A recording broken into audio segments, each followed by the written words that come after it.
Witajcie drodzy widzowie, tu Magot, Geek Factor. Najwyższa już pora zakończyć wszelkie podsumowania ubiegłego roku. Czas więc przyszedł na moje muzyczne podsumowanie roku 2017. W tym celu przygotowałem dla Was zestawienie najlepszych, moim zdaniem skromnym, najlepszych albumów muzycznych minionego roku. To jest zestawienie bardzo subiektywne, to nie jest tak, że uważam, że jakiś zespół jest lepszy od drugiego, czy że jakaś płyta jest obiektywnie lepsza od innej. Nie, to są po prostu te płyty, te albumy, które mi osobiście najbardziej podobały się w zeszłym roku, takie, które wywołały najwięcej pozytywnych emocji, które najdłużej ze mną zostały, do których najchętniej wracam. W tym roku postanowiłem do tematu podejść troszeczkę inaczej niż w latach poprzednich, kiedy robiłem tego typu zestawienie, czy to w formie pisanej na stronie, czy w formie nagrania na YouTube'a. Zeszły rok obfitował naprawdę w bardzo dużo dobrej muzyki i to tak ze strony wykonawców zagranicznych, jak i polskich.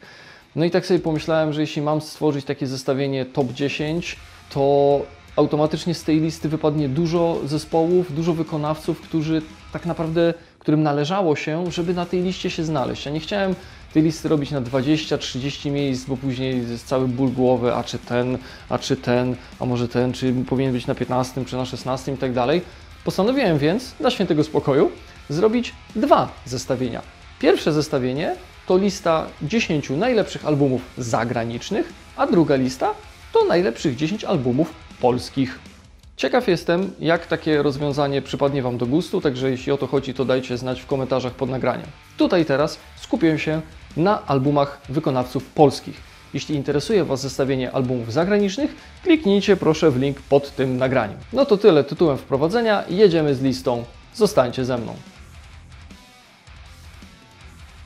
Zanim zdradzę, kto jest na miejscu 10, króciutka ciekawostka dotycząca tego zestawienia, czyli albumów polskich.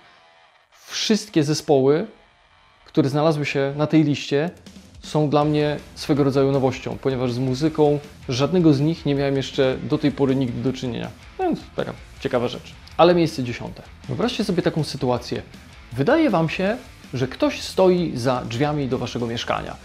Podchodzicie do drzwi i nagle nikt nie puka, nikt nie dzwoni, tylko wyważa drzwi razem z zawiasami. Te drzwi spadają na Was, ten ktoś przebiega po tych drzwiach, wpada Wam do mieszkania i robi totalną rozwałkę. I tak jest właśnie z albumem In Extremis zespołu Azarath, w którym gra swoją drogą znany z Behemotha Inferno. Po prostu cios w twarz na wejściu, czysta agresja i zło od początku do końca. Naprawdę na tym albumie nikt jeńców nie bierze, jest szybko, jest agresywnie, jest wściekle, jest to szybki, skondensowany album i szczerze mówiąc nigdy nie sądziłem, że takie death metalowe granie może mi się spodobać, ale no jest w tym albumie naprawdę coś wciągającego. 9. miejsce to zespół Blaze of Perdition i album Conscious Darkness. I słowo darkness, czyli mrok, zawarte w tytule, bardzo dobrze określa zawartość muzyczną tej płyty. To jest po prostu dźwiękowa inkarnacja mroku i zła, ale takiego zła jak z horrorów. To jest takie zło, które gdzieś tam się czai, gdzieś w jakichś zakamarkach starego domu, potem wyskakuje na nas, potem znowu gdzieś się chowa, jest takie uczucie niepewności, trwogi i potem znowu na nas wyskakuje. Taka jest właśnie atmosfera najnowszego albumu zespołu z Lublina. Jest to black metal, ale bardzo zróżnicowany, z licznymi zmianami tempa. Nie jest to tylko pędzenie na złamanie karku i mi się bardzo taka mieszanka podoba. Miejsce 8. Tu nie dość, że nowość to jeszcze debiut. Chociaż prawda jest taka, że muzycy grający w tym zespole debiutantami na scenie metalowej nie są. Nazwa kapeli to Kira, a album to Ancient Lies. Przyznam szczerze, że bardzo lubię wracać do tego materiału, kiedy mam ochotę na coś szybkiego, ciężkiego, agresywnego, pełnego energii. Poza 4 wolniejszymi, akustycznymi wstawkami, Ancient Lies to jest po prostu pociąg, który pruje do przodu i nie na wszystkich stacjach się zatrzymuje. Naprawdę bardzo interesujący materiał, łączący ciężar z dużą dawką melodii, ale ta melodia też jest ciężka, jest brutalna, w żaden sposób nie ściąga muzyki gdzieś w kierunku jakiegoś banału czy cukierkowości, także naprawdę bardzo solidny materiał. Numer 7 to projekt Me and That Man i album Songs of Love and Death. I tak, wiem, co możecie sobie pomyśleć. No, Nergal, bo sławny, bo z Behemotha, bo zrobił coś poza Behemotem jakiś tam projekt poboczny, no to oczywiście musiało się to znaleźć na liście. Nie. Mi się ten album po prostu najzwyczajniej w świecie podoba. I co prawda ani fanem bluesa, ani country, bo to wszystko gdzieś tam przebrzmiewa na tej płycie, nie jestem, ale jest w tej muzyce coś, co naprawdę mi się spodobało. Może to przez taką odrobinę jakiegoś mroku, który został przemycony do tej muzyki, przez to ten blues kojarzy mi się mniej z jakimś zadymionym barem, a bardziej z pogrzebem. Może jest to jakiś taki luz, który w tym wszystkim słychać? Sam nie wiem. Wiem jednak, że kolaboracja Adama Darskiego, czyli Nergala, z Johnem Porterem wydała bardzo ciekawy owoc, który dodatkowo jeszcze naprawdę fajnie sprawdza się w wykonaniu na żywo. Naprawdę dobry album. Czy tego chcemy, czy nie, Polska lubi black metal.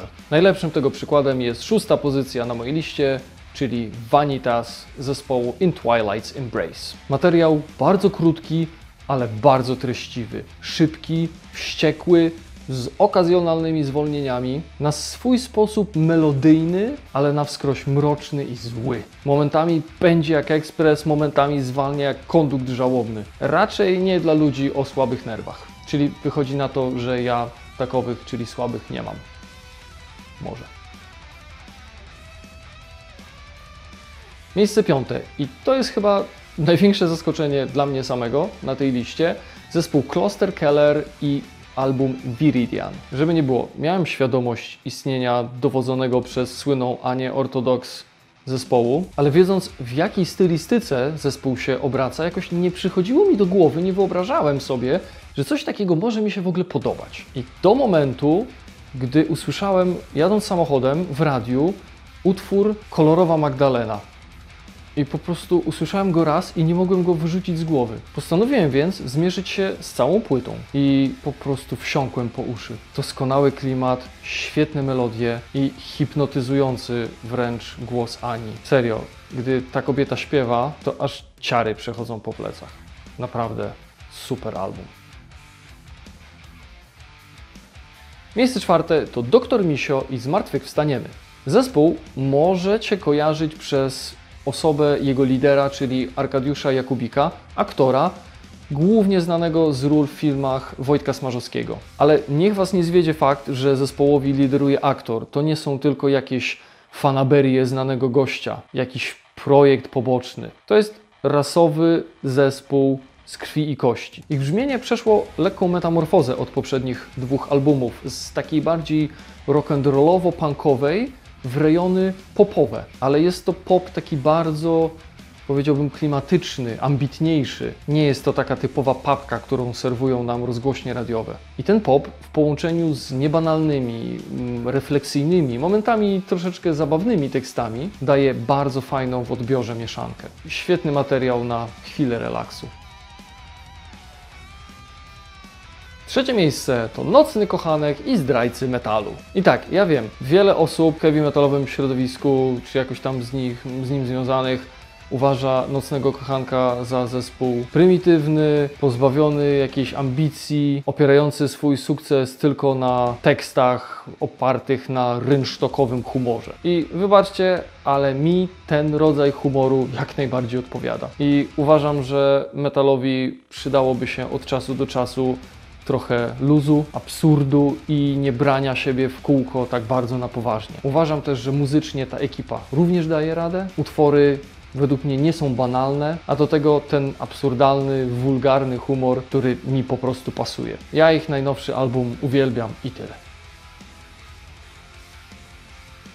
Coraz bliżej numeru 1. Na 2. miejscu zespół Mord Astigmata i album Hope. I tak jak w przypadku tytułu płyty Blaze of Perdition słowo Darkness pasowało do zawartości muzycznej, tak tu mam wrażenie, że jest kompletnie odwrotnie. Ta muzyka jest trochę jak zwiastun nadchodzącej apokalipsy, ale nie takiej spektakularnej, biblijnej, widowiskowej, hollywoodzkiej, ale raczej czegoś, co następuje powoli. Może nawet nie widać tego na pierwszy rzut oka, nie ma oznak, ale czuć, że coś się dzieje i nikt z nas nie ocaleje, lepiej więc od razu porzucić wszelką tytułową nadzieję. Świetne, długie, post-blackowe kompozycje, mrok, niepokój, doskonały klimat, płyta świetna technicznie, doskonała kompozytorsko, naprawdę doskonały materiał, który dodatkowo też świetnie brzmi na żywo.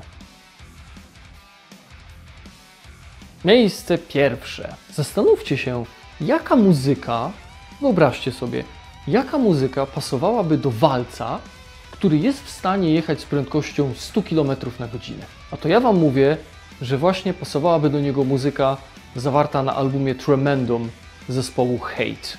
Ciężar, ciężar i jeszcze raz ciężar. Zarówno w dźwiękach instrumentów, jak i w wokalu głównodowodzącego warszawskiej ekipy kryjącego się pod pseudonimem ATF Sinner. Monumentalne, epickie, przygniatające. To wydaje mi się najbardziej trafne przymiotniki określające zawarte na tej płycie death metalowe dźwięki. Muzyka została doskonale wyprodukowana. Z jednej strony słychać pełen profesjonalizm realizacji, który jednocześnie z drugiej strony nie pozbawił jej brudu, nie została ona zbyt wypolerowana. Jak dla mnie po prostu najlepszy polski album minionego roku. I to tyle, moi drodzy. Tak wygląda moje top 10 albumów polskich roku 2017. Mam nadzieję, że Wam się podobało.